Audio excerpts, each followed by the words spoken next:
Hi everyone, it's Carolyn. It's the 12th of September and I'm back to do another video. So I'm sorry it's been a little while.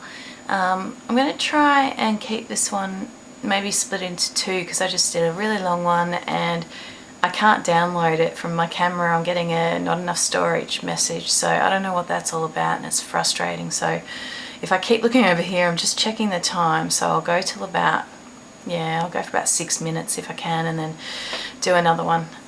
So we got to the point where I'd had my big attack in December and then I'd got the MRI results January and they weren't great, and from there they said that you'll need to go to hospital and have a whole series of tests so we can rule everything out and possibly diagnose you with MS, because that's what it's looking like. So at the time I saw the professor for the MRI results, I'd had another relapse. So again, I was dizzy, vertigo, not walking well, left side had gone again. So I needed to go into hospital to have that treated as well with steroids. So that turned out to be a 3-day course of steroids, and that was by a drip, so it was infused. So I had a cannula in my arm, and that was given to me every night for the first 3 days at about 7 p.m. For some reason they seem to want to do it at night time. It might be that it's more effective, I'm not quite sure. They did warn me that it could cause insomnia, which it certainly did. I spent most nights there watching music TV all night through till 4 o'clock and living on my iPhone, Facebook, posting things that I shouldn't have been posting. And then later on I'd delete them because of course, you come to your senses again and think, I don't want the world feeling sorry for me, or to get that out. And, I was writing things like, I'm glad these windows are locked, things like that. I was in a very bad headspace. The interesting thing about steroids is that they can make you go a bit manic, and so they are very watching me closely, I suppose, for any kind of changes and things like that in my emotional state. The funny thing was it sent me as high as a kite. It was quite interesting. I'd walk around the hospital because I was still smoking at that point, and I've given up since then, thank goodness. So I'm almost 6 months smoke free, which I'm so very proud of after a 13-year habit. But at that time I was still smoking, and I was smoking a lot at that point because it was a pretty hard time for me. So I'd have my steroids, and then even after midnight you'd see me wandering around the hospital with everything shut down, no one around but cleaners and night shift workers, and you couldn't go out through the main entrance, so I'd be going through the back way through emergency and through all the biffos that were going on with people, with drug addictions, trying to get, a fix from the medications, going into emergency, and then, having altercations, shall we say, with security over that. So I saw a lot of interesting stuff out the front.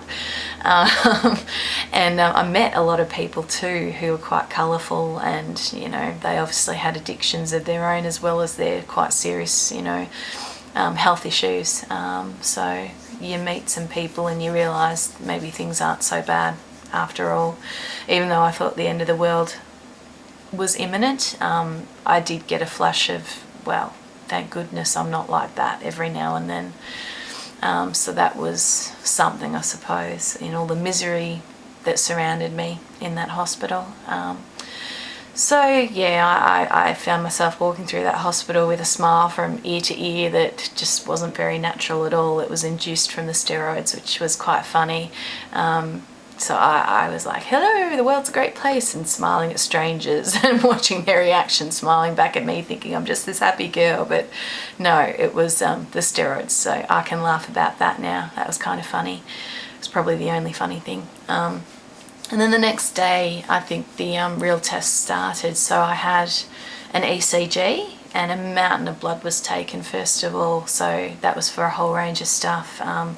Won't go through what it was all about, I don't even know, but it was basically to check all my levels of everything and pick up on various diseases and things, rule things out. So I had a lot of blood taken. And then after that, I had what they call an ECG, an electrocardiogram.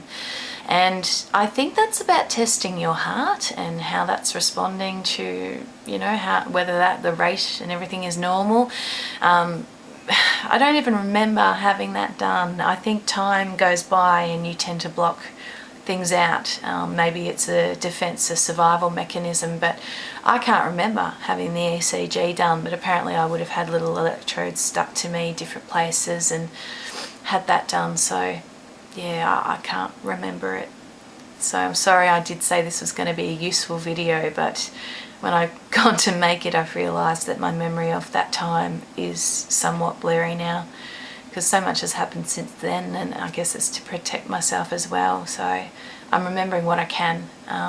Yeah, so I'll stop here because I don't want to lose this video, and then I'll do the next part and just quickly race through the rest of the things I had done over those 6 days, and yeah, the way I was coping with it all, which wasn't very good at all.